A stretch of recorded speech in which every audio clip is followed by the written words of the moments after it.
For decades, male Jehovah's Witnesses were hauled into the back room, counselled, ridiculed, and denied privileges within the congregations and the organization simply because of a bit of stubble, a goatee, or growing a full beard.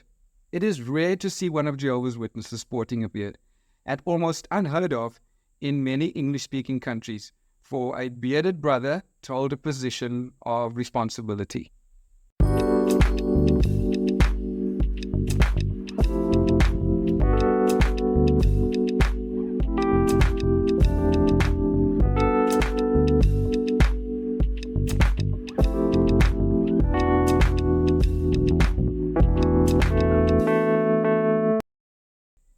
In a February 2018 talk, governing body member Stephen Lett suggested that we would not want to insist on the right to a beard if it were to stumble someone.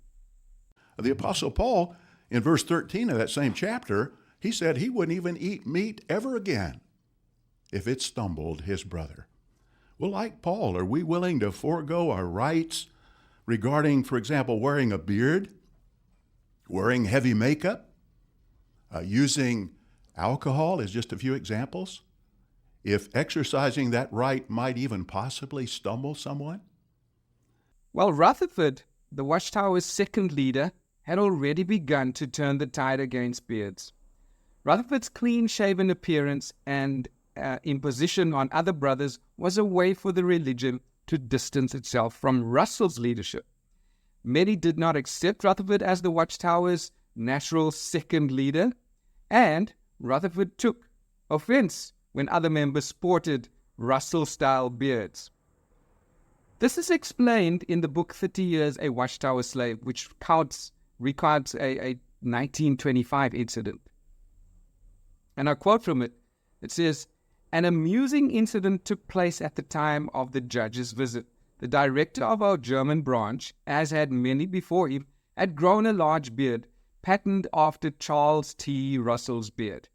The judge did not want anything at all to remain which might remind him of Russell, not even the cultivation of a beard.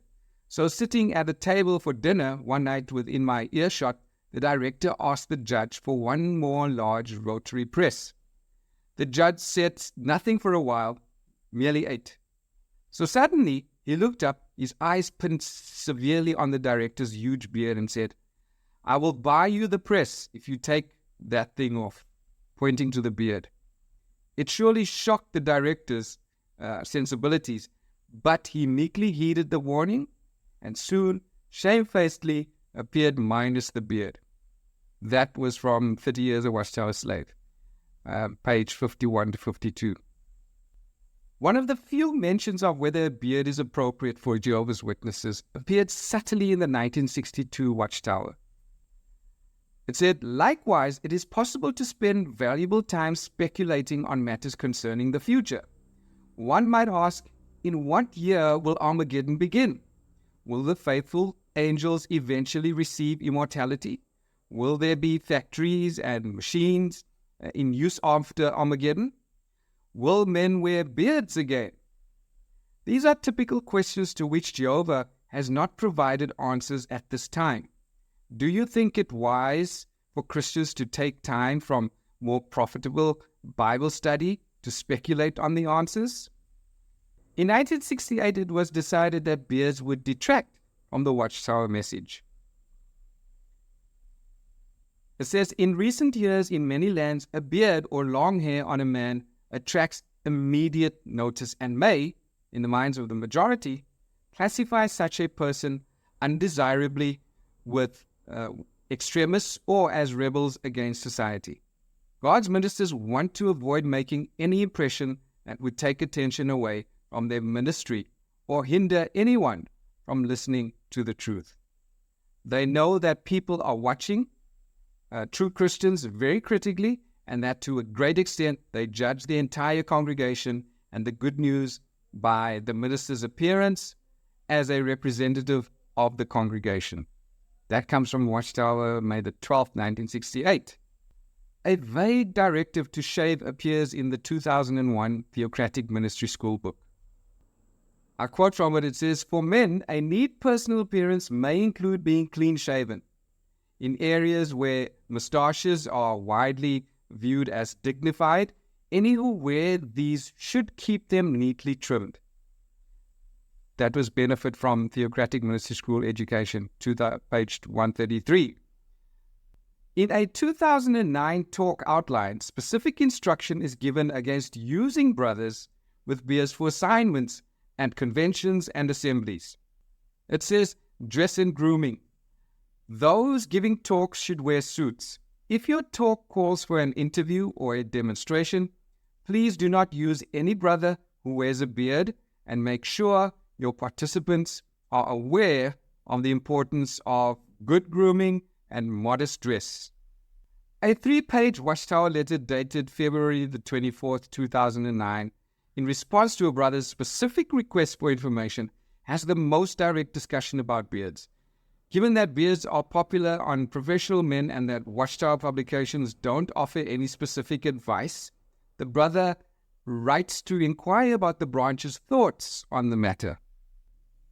Watchtower's response is noteworthy for the fact that it doesn't provide any convincing argument for why sporting a beard is wrong.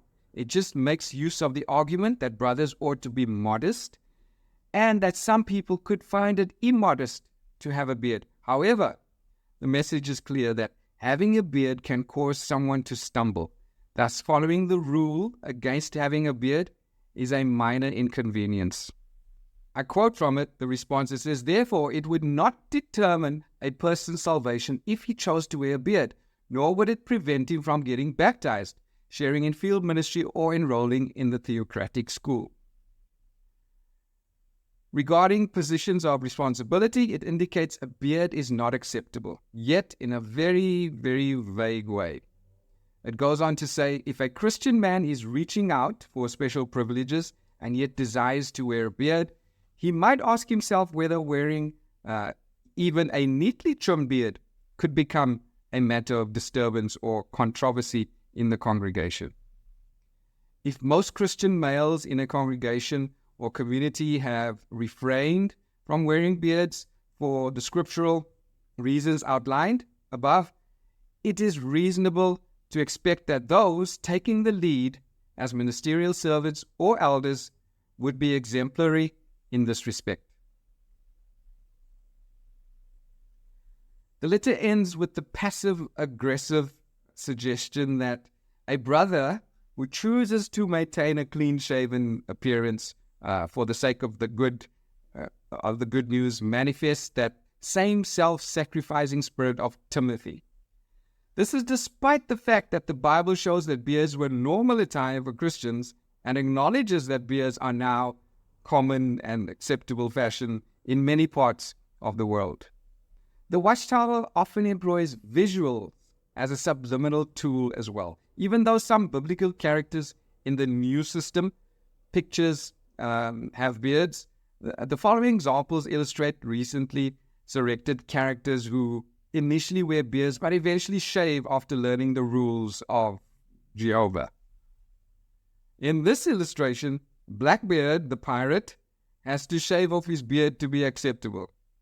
Now, this picture triggers in the witness's mind that by shaving, this man has accepted Bible principles despite no Bible instruction to shave. Beards became a common and acceptable part of fashion. The organization continues to condemn bearded brothers with no support other than the out-of-date fashion sense of the leadership. A beard is totally acceptable in corporate Western society. So even when its popularity fluctuates, this does not excuse making it completely forbidden. But alas, Stephen Lett drops this bombshell. Welcome, dear brothers and sisters, to our update. How should we view a brother who chooses to grow a beard today? The governing body has asked me to read the following announcement. A number of branch offices around the world have written to us indicating that there continue to be questions about whether or not it is proper for a brother in an appointed position to wear a beard. After prayerful consideration, the governing body has concluded that there is a need to clarify this matter. The governing body does not have an issue with brothers wearing beards. Why not? Because the Scriptures do not condemn the wearing of beards. Furthermore, as time has passed, we have noted that in many lands it is acceptable for men who hold responsible positions in business and government to wear beards. Thus, whether a brother wears a beard is a personal decision. A brother's qualifications to serve as an elder or ministerial servant are based on his spirituality, not on whether he chooses to wear a beard. This direction also applies to special full-time servants at Bethel and those in the field, including special pioneers, missionaries, and circuit overseers. In harmony with Romans 14:4, neither the elders nor any other Christian should feel compelled to judge a brother who chooses to wear a beard. We trust that these comments will help us to remain on guard against anything that might cause division among Jehovah's people. End of the announcement from the governing body.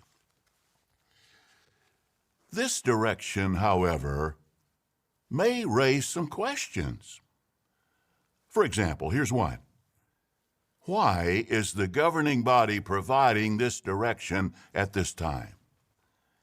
Well, as recorded at 1 Corinthians 7:31, the Apostle Paul was inspired to write, "The scene of this world is changing."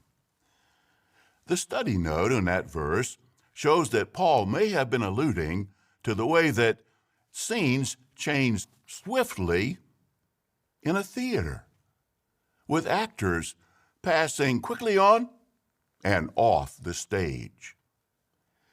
In keeping with the principle of Paul's inspired statement, grooming styles have changed over the years.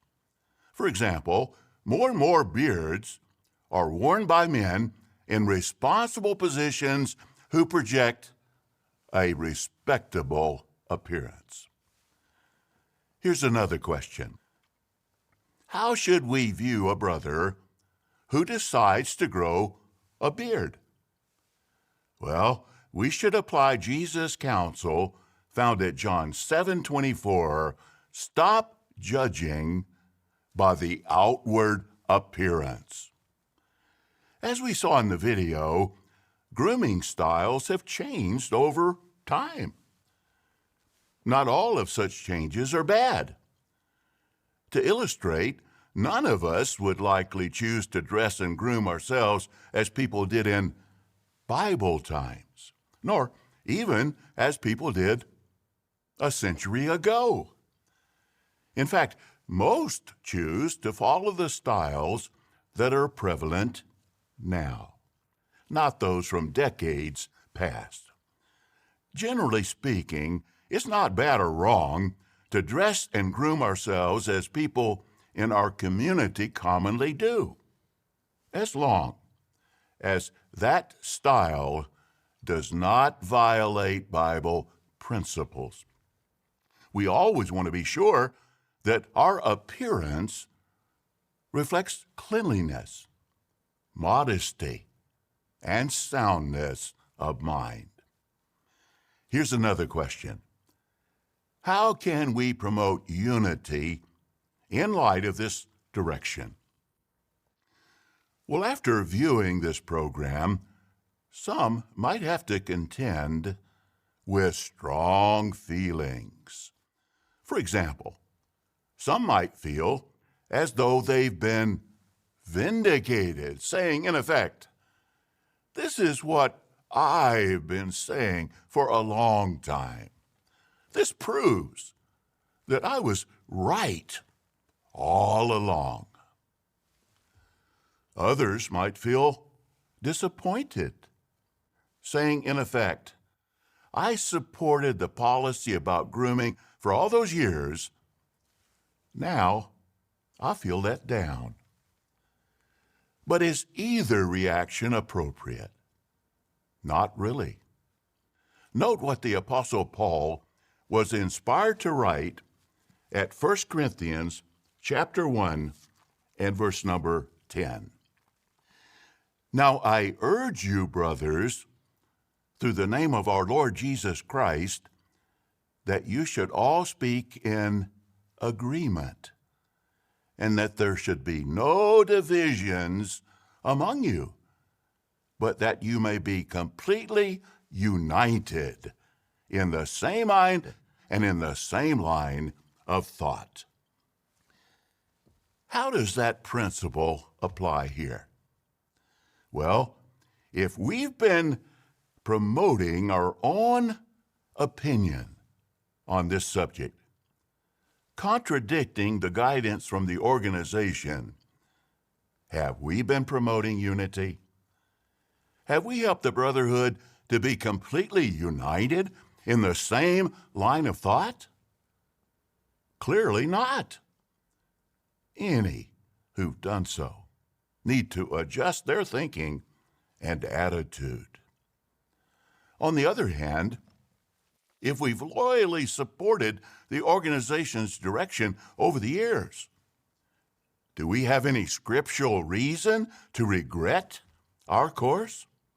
Certainly not. Jehovah values our loyal service. He also appreciates our humble willingness to be obedient and submissive to the direction we receive from God's organization. New light once again. And then he goes on to tell the rank and file how they should feel about this. No individuality is allowed. They think for you.